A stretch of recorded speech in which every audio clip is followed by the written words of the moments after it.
Jonathan Stanley now. He's the health spokesperson for the Conservative think tank, the Bow Group, and he has been working closely with Alfie's family throughout this case, speaking with them regularly as well as supporting them in meetings with doctors. Good afternoon to you. Good afternoon. Tell us your view on what's been happening so far. Well, it's been very worrying. We've been involved for about 6 weeks now with the family, just after the European Court of Human Rights appeal failed. And to Mr. Brassington's point about the best medical interest in terms of medical opinion, that is in fact what is being sought by the family and what we have been seeking. It is simply an objective, independent assessment in a centre outside the UK, outside of that political and cultural environment, where the parents, who do have Alfie's best interests at heart, can really make an objective decision with those doctors about what treatments he should have and how much of that there should be. So it's a bit of a cruel catch-22 situation when people say all the medics we've spoken to are unanimous. Well, that's the whole point, that they've come from one centre. And an independent centre may give a different opinion. It may give a different opinion about how that end-of-life treatment or long-term treatment should be delivered. That's really all that they're asking for, is the right to that objective opinion abroad. But they are accepting that it's going to be end-of-life treatment. They accept that he's very, very ill and that he doesn't have long to live. But that doesn't mean that that's going to be in the next few days or few weeks. It may be many months from now, and that may seem strange to many listeners, but ultimately it's really a question of the family deciding what is best for the family. I don't agree with this arbitrary division of parents and children, because children need their parents. So if what they want is to have That's him... the law in this country, and the law in this country puts the rights of the child ahead of the rights of the parents, and in some cases for very, very good reasons. And for some reasons, in some cases for very good reasons. But the question here is, why have the parents' values and views been so dismissed?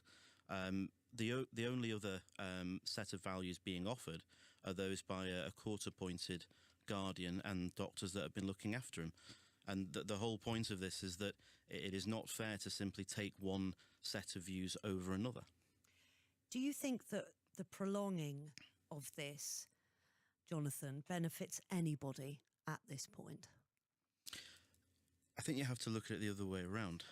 What we started very early on in doing it, not only in meeting with Alder Hay, but also writing twice to Jeremy Hunt, who frankly hasn't even bothered to acknowledge the letters, is to say that one of the ways that you avoid this is that you have what's called equality of arms going into a case like this. A hospital has unlimited access to NHS funds, buys the best lawyers in the land, and has its own medical experts.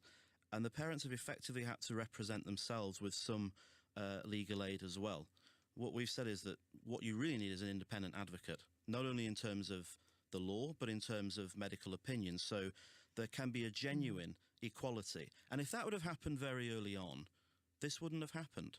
I think a resolution could have come to very quickly. And I think that may well have involved a transfer to a hospital.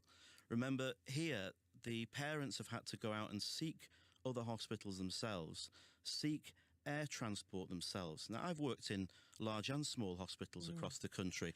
This is usually the job of the doctors in charge to facilitate these things. There is no new treatment available, though. We are all accepting of that. It is the understanding, I think, of everybody involved that the Bambino Gesù Hospital and others are offering to keep Alfie on life support and maybe some operations to help him breathe, but nothing more than that.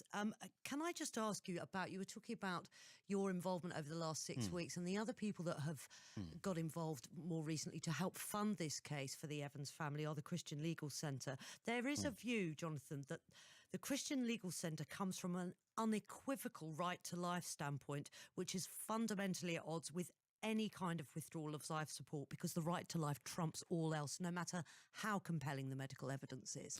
Well, that may be a political position that people hold, and if you're a Roman Catholic in this country, you're very likely to have that opinion. That's not what is being argued in this case. What is being argued in this case is the best interests of the child and the family. It's not a political prosecution by the Christian Legal Centre. And I would say the Bow Group has not been involved in any financial contribution to this legal case. We don't Yes, have I know. a financial stakeholder in that. I think I explained that earlier. Yeah, I should have made that clear. No, that's but, okay. why can't they take him home? Do they not want to? The court has said they can't take him home. Would they accept that, do you think, Jonathan? They would accept that, yes. They've told me that, and that's what they've been fighting for as well. Why else would you have the father go in and seek again to wish to take the child home? Yeah, and is it not the case that one of the judges has said that he wants to help the family? Do you see this as being the way that this will play out, that they will be able to possibly take him home? No, because I think the hospital decided a long time ago what the right answer was, and once you put money and reputation into a legal case that then goes through multiple cycles of appeal, it's very difficult to back down. It's very difficult to reverse. What is the legal thinking? I'm sorry to quiz you on this because this is the area that I'm not as clear on. So what is the legal thinking behind him not being allowed home, or the medical thinking, rather, between him not being allowed Well, the home? medical position put forward is that to transport him is to put his life at risk. Now, I'll leave that with your viewers to decide how logical that is when the intention is to not only end his life but also prevent him from being treated by anyone else. It's a bit of a strange argument, I have to say. When he's been breathing on his own, just about, I mean, talk about a fighter. I don't think anybody would deny that, Jonathan, for the last 40 hours. But when we're all fairly sure, aren't we, that Alfie Evans cannot go on to have a good quality of life, that there is not a cure. When he is at this late stage now, when he has been through so much, is there not a part of you that thinks it would be better to let him go? Well, what you're talking about there is euthanasia, which is illegal in this country for very good reason.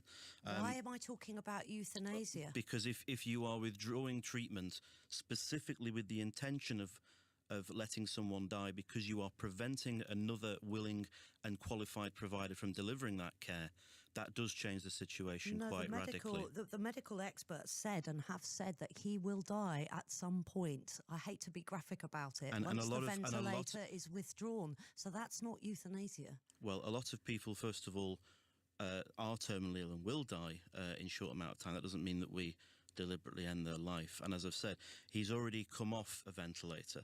And I know people have said that he's a fighter, and I agree with that to the extent that I've spoken with his father. But actually, he's a patient that's suffering appalling care. In this particular point, I need to make this very clear. We wrote to Jeremy Hunt very recently saying that end-of-life planning here had become non-objective and that intervention had to be happened. The plan in place was to have his life ended very quickly by withdrawal of care on the grounds that, and I'll quote, he was 100% dependent on ventilation care. This child has severe seizures. There's no real plan for giving him anti-seizure medication now. So what if he has a massive fit? There's no plan for giving him fluids or oxygen on the basis that he lives for many hours or many days. And I think when you're putting a plan like that to the court, and that's not been included, that's very, very worrying. We know that he is receiving oxygen and water at this point, though. At this point, that has been very intermittent. That is not part of a coherent plan. It's good to talk to you, Jonathan. Thank you for being with us on the programme. That's Jonathan Stanley, who is the health spokesperson for the Conservative think tank, the Bow Group.